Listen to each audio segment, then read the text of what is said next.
బాధుడే బాధుడు తర్వాత నేను ఇదేం కర్మ ప్రారంభించాను.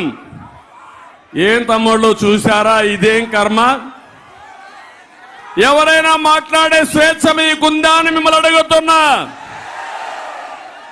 మీ ఊర్లో ఇసుక మీకు దొరకతా ఉందని అడుగుతున్నా. మీరు మాట్లాడితే మీ ఎమ్మెల్యే మీ మీద కేసులు పెట్టి మిమ్మల్ని జైల్లో పెట్టి ఆయన అమ్ముకుంటాడు. అవునా కాదా? ఏంటి అరాచకం? అందుకే ఇదేం కర్మ అన్నాను. నిన్నే చూశారు, యువగళం ప్రజాగళంగా మారింది, ప్రజా ఉద్యమంగా మారింది. కడాన వాలంటీర్ని పోలీసులు తప్పుడు కేసులు పెట్టి మన మీదనే దౌర్జన్యం చేసి మన మీదే కేసులు పెట్టే పరిస్థితికి వచ్చారు తమ్ముళ్ళు. బాధ, ఆవేదన అయినా కూడా పట్టు వదలం, తప్పకుండా విజయాన్ని సాధిస్తామని మరొక్కసారి తెలియజేస్తున్నా. సైకో ముఖ్యమంత్రిని కోరుతున్నా, ఈ గుత్తిలో మీటింగ్ చూడను. ఇప్పుడు ధైర్యం ఉంటే ఇక్కడికి రా. నువ్వేం చేశావో, ఈ యొక్క గుంతకల్ గుత్తులో ఏం చేశావో చెప్పే ధైర్యం ఉందా అని సవాలు విసురుతున్నా తమిళలో. అందుకనే ఈరోజు నేను ఒకటి వచ్చాను, మీ కష్టాలు వినడానికి వచ్చాను, మీకు సంఘీభావాన్ని తెలియజేయడానికి వచ్చాను. అంతేకాదు, భవిష్యత్ బాబు గ్యారంటీ,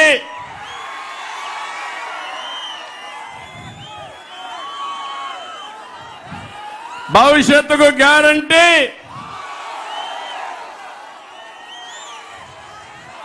అందుకనే నేను ఈరోజు ఇక్కడికి వచ్చింది బాబు షూరిటీ, భవిష్యత్తుకు గ్యారంటీ. నేను ఒక అగ్రిమెంట్ ఇస్తున్నా మీకు. 40 ఏళ్లుగా నన్ను ఆశీర్వదించారు, అండగా ఉన్నారు. నేను కూడా నా నిజాయితీ నిరూపించుకున్నా. ఈరోజు నేను బాబు షూరిటీ, భవిష్యత్ గ్యారంటీ కింద సూపర్ 6 పాలసీలు ఇచ్చా.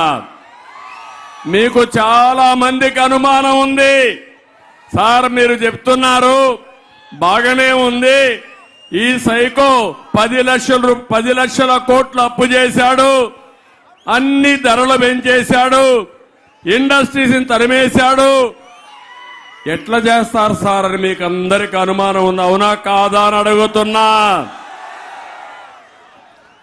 తమ్ముళ్ళు, అదే నా స్పెషాలిటీ, అదే నాకు మీ యొక్క ఆశీస్సులు. 95లో ముఖ్యమంత్రి అయ్యా, జీతాలు ఇవ్వలేని పరిస్థితి ఆ రోజు. 3 నెలలు జీతాలు ఇవ్వాల, కానీ ఒక విజన్ ఇచ్చా. విజన్ 2020 అని ఇచ్చి రాత్రింబగుళ్ళు పనిచేశా. నాలెడ్జ్ ఎకానమీకి నాంది పలికా. అంచెలంచెలుగా ఇటుక పేర్చుకుంటూ ఈరోజు హైదరాబాద్ నగరం మహానగరం అయిందంటే అది తెలుగుదేశం పార్టీ తెలివితేటలు. మీరు అవుననిపిస్తే అవునంటే గట్టిగా చప్పట్లు కొట్టి చెప్పండి అవును అని. ఈరోజు ఐటీని నేను ముందే ఊహించా, 25 ఏళ్లకు మనకు ఊహించా. నేను ఇక్కడ సెల్ ఫోన్లు చూస్తున్న, మనిషికి ఒక సెల్ ఫోన్ ఉంది. ఉన్నాయా అందరికీ? 2 నిమిషాలు టైం ఇస్తున్న అన్ని సెల్ ఫోన్లో లైట్ ఆన్ చేయండి. సంఘీభావంగా లైట్లు ఆన్ చేయాలి అన్ని సెల్ ఫోన్లో. అందరూ మిద్దెల పైన భూమి ఆకాశం కావాలి, నక్షత్రాలు వెలిగిపోవాలి. ఇంకా అన్ని ఫోన్లు ఆన్ అయ్యాయా? ఎస్, ఇప్పుడు చూస్తున్నారు. నేను ఎక్కడికి పోయినా మీరు ఒక పని చేయాలి.